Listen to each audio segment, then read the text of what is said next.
ایسے دنیا میں دو قسم کے لوگ ہوتے ہیں دنیا کے معاملے میں. ایک وہ لوگ جو دور اندیش ہوتے ہیں,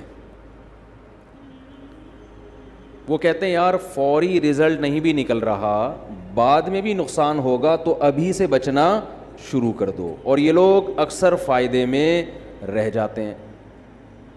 جیسے ہم صحت ہی کی مثال دیکھ لیں کہ جو ذرا کیئر کرتے ہیں عام طور پر, وہ پھر ان بیماریوں سے اکثر بچ جاتے ہیں.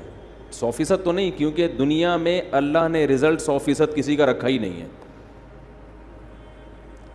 100% صرف آخرت میں ہی ہے کہ آپ آخرت کے لیے کوئی عمل کریں گے تو اللہ فرماتے ہیں لا یظلم ربک احدا, تیرا رب ظلم نہیں کرے گا, اجر ضائع نہیں کرے گا. جو نیکی کرے گا تو ایک کے بجائے 10 گنا بڑھا کے کم سے کم دوں گا میں.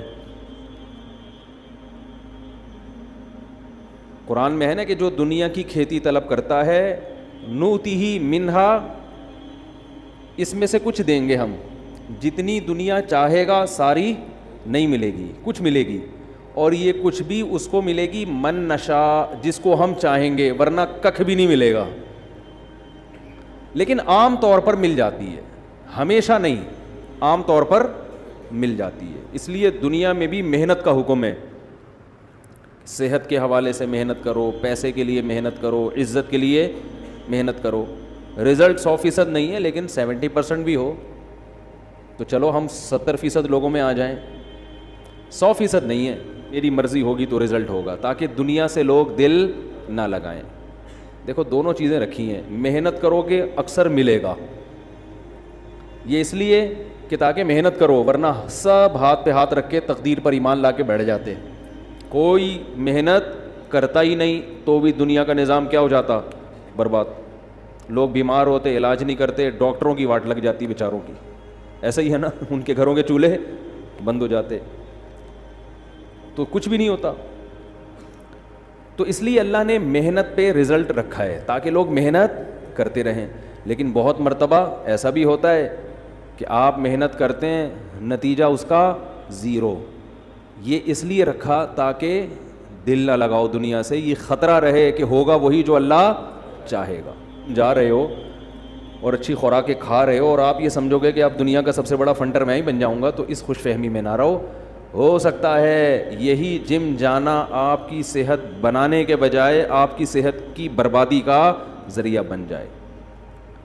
ایک فزیکل فٹنس کے ماہر تھے, ٹرینر تھے, وہ کوئی انجیکشن انہوں نے ایسا لگا لیا کہ وہ الٹا ان کے گلے پڑ گیا.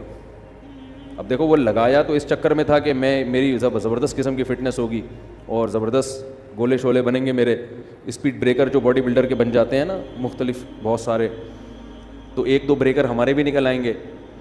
لیکن سائیڈ ایفیکٹ ری ایکشن ہوا اور لینے کے دینے پڑ گئے. تو یہ اللہ کرتا, آپ ویٹ اٹھا رہے ہیں ڈولے بنانے کے لیے, اسی سے کمر چٹک گئی آپ کی, ساری زندگی ویٹ اٹھانے کے قابل رہے نہیں آپ. یہ اللہ بتاتا ہے بھائی میں الٹا کر دیتا ہوں عمل کو. بادام کھائے جاتے ہیں خشکی دور کرنے کے لیے. بادام کا تیل جو ہے وہ خشکی دور کرتا ہے. جن کی اسکن ہو نا خشک, پھٹ رہی ہو, جگہ جگہ سے خون نکل رہا ہو, ایسا ہوتا ہے نا اسکن میں, اور چمک نہیں ہوتی چہرے پہ, بادام کا تیل کھانا شروع کر دیں تو وہ کیا ہو جائے گی, وہ جو خشکی تھی وہ کیا ہو جائے گی, دور, ختم. لیکن بعض اوقات ری ایکشن بھی کر دیتا ہے بادام کا تیل. ہے تیل, بجائے تری پیدا کرنے کے اور خشکی پیدا کر دیتا ہے. وہ الٹا کر دیتے ہیں اللہ اس کے عمل کو. آپ نے بال اگانے کے لیے بادام کا تیل کھایا, جو رہے سہے بال تھے وہ بھی مارکیٹ سے شارٹ ہو گئے, ری ایکشن ہو جاتا ہے. تو یہ اللہ کرتے ہیں. ڈاکٹر تو کہے گا بھائی ری ایکشن ہو گیا, حکیم کہے گا بھائی کیا ہو گیا, ری ایکشن ہو گیا, طبیعت کو موافق نہیں آئی, کچھ بھی نہیں. ہمارے فرمایا کرتے تھے اصل میں یہ جو ری ایکشن ہے نا, یہ اللہ اپنی قدرت بتا رہا ہوتا ہے کہ تم صرف اسباب اختیار کرو, ہوگا وہ جو میں چاہوں گا. تاکہ لوگ اللہ پہ بھی تو یقین کریں نا, ورنہ اللہ کو تو سب چھوڑ ہی دیتے. سارے کام ٹھیک ہوتے تو بس بادام کا تیل ہی لے کے بیٹھے ہوئے ہوتے کہ یار سب کچھ اس سے ہوتا ہے, اسی کی پوجا کرو. اگر ڈاکٹر کے ہاتھ میں شفا ہوتی تو لوگ قبرستان میں جانا چھوڑ دیتے. قبرستان ختم, جب بیمار ہوئے ٹیکا لگایا آپ فٹ فاٹ گھوم رہے ہو. لیکن ایسا نہیں ہوتا. ڈاکٹر کہتے ہیں بھائی بیماری سمجھ میں نہیں آ رہی, سمجھ میں آ رہی ہے, علاج کر رہے ہیں, پتہ نہیں فائدہ کیوں نہیں ہو رہا, اور علاج کر رہے ہیں فائدہ بھی ہو رہا ہے, مر پتہ نہیں کیوں رہا ہے, پھر بھی کیوں مر گیا. کہتے ہیں نا بھئی رات ابا سے مل کے آیا, اچھے بھلے ٹھیک ٹھاک تھے, ڈاکٹر نے کہا تھا اب تو لے جائیں, بس 2 دن میں چھٹی ہو جائے گی, صبح انتقال کی خبر آ گئی. ایسے بہت کیسز ہوتے ہیں.